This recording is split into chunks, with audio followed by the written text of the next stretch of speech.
nama saya Sela Almadi. Saya mahasiswi dari SMIK Nusa Mandiri Sistem Informasi. Nah, teman-teman, ini video saya selama melaksanakan kegiatan KKN dengan judul pengenalan aplikasi Google Classroom untuk pembelajaran jarak jauh. Nah, kenapa sih yang diambil judul tersebut? Iya, karena selama pandemi COVID-19 ini kita semua sangat membutuhkan sebuah aplikasi yang mendukung untuk pembelajaran jarak jauh, terutama untuk pengajar dan pelajar, teman-teman. Untuk lokasi kegiatan ini dilaksanakan di Desa Cipadu, teman-teman. Nah, teman-teman, mau tahu nggak kelanjutannya seperti apa? Saksikan video-video berikutnya ya. Bye-bye.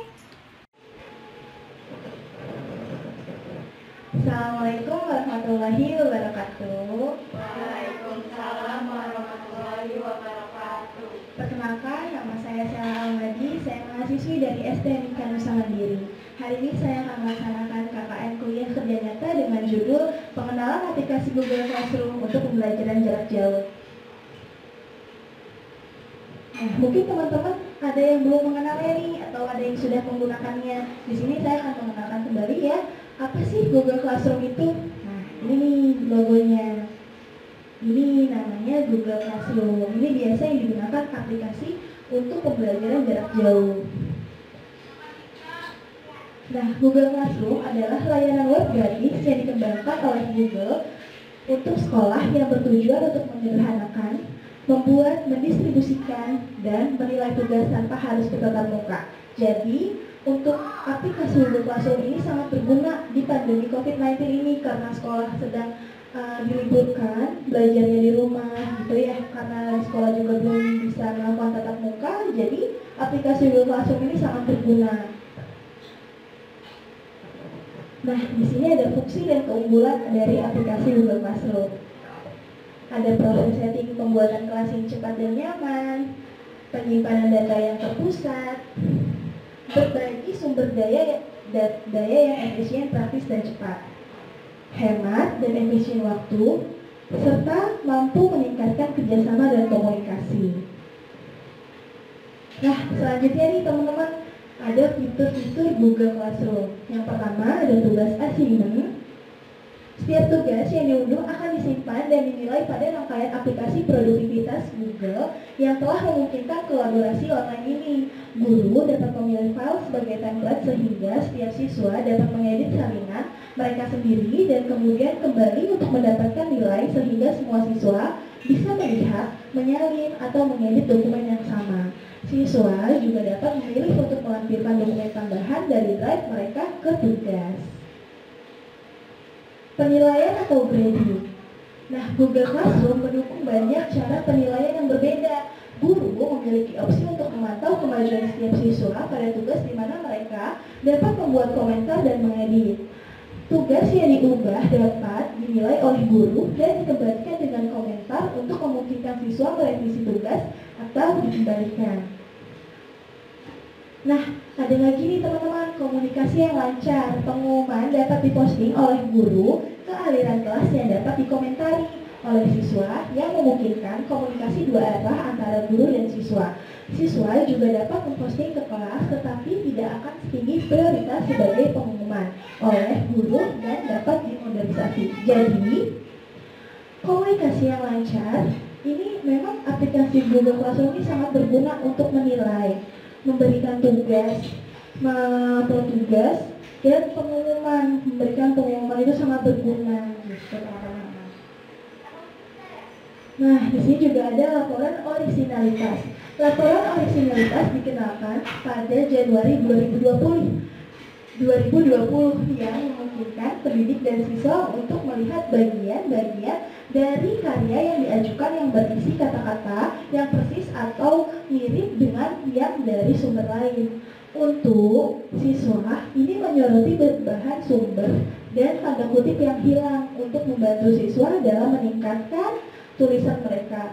Guru juga dapat melihat laporan originalitas memungkinkan mereka untuk memverifikasi integritas akademik dari karya siswa yang disampaikan. Nah, arsip pembelajaran. Ruang kelas memungkinkan instruktur untuk mengarsipkan kursus pada akhir semester atau tahun.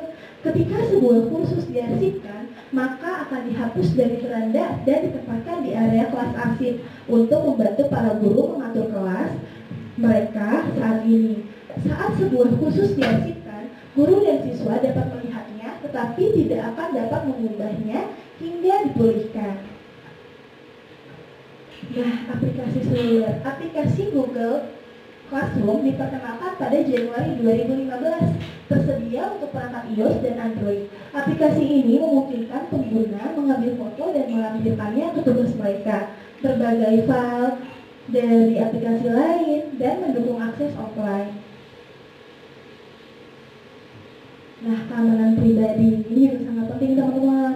Berbeda dengan layanan Classroom Google Classroom ini sebagai bagian dari G Suite for Education tidak menampilkan iklan apapun dalam mata muka untuk siswa, dosen, dan guru, dan data pengguna tidak dipindai untuk digunakan untuk tujuan periklanan.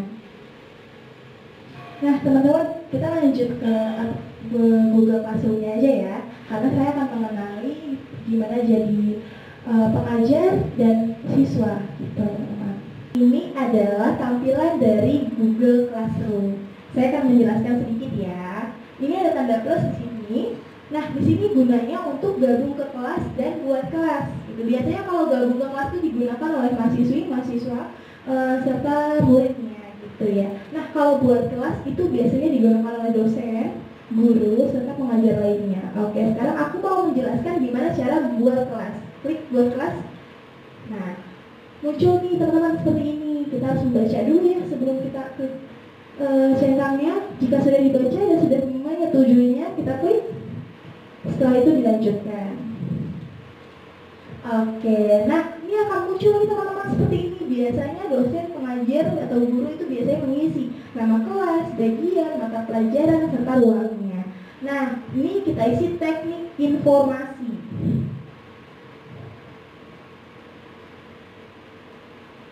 Oke, ini misalnya ya teman-teman ya. Ini contoh. Oke, bagiannya semester genap. Nah, mata pelajarannya bahasa Inggris boleh. Nah, ruangnya itu kita isi SH3. Ini contoh ya teman-teman ya, contoh bagaimana cara membuat kelas. Oke, setelah itu kita klik buat.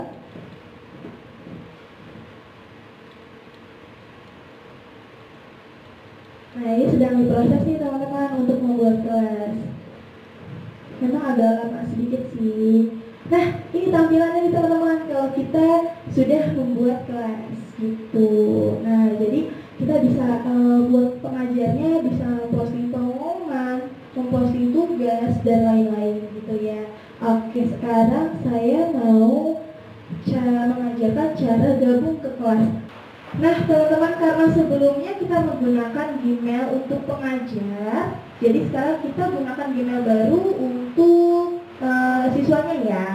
Oke, kita klik tanda plusnya, kita gabung ke kelas. Nah, dia akan muncul seperti ini teman-teman. Nah, seperti ini. Google Classroom akan meminta kode kelas. Nanti kita akan menginputnya. Yuk, silakan diinput.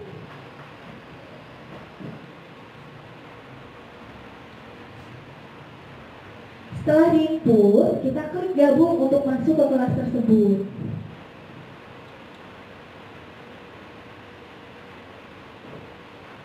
Oke teman-teman, nah ini kita sudah bergabung ya ke teknik informasi semester genap yang tadi sebelumnya sudah dibuatkan untuk buat kelasnya gitu teman-teman. Nah ini cara untuk buat kelas dan gabung ke kelas tersebut. Oke teman-teman, tadi kita udah coba untuk membuat kelas dan gabung ke kelas tersebut. Oke, sekian dan terima kasih teman-teman atas waktu yang telah kalian berikan kepada saya. Mohon maaf apabila ada kekurangan. Saya akhiri. Wassalamualaikum warahmatullahi wabarakatuh. Waalaikumsalam warahmatullahi wabarakatuh. Mau jadi sarjana?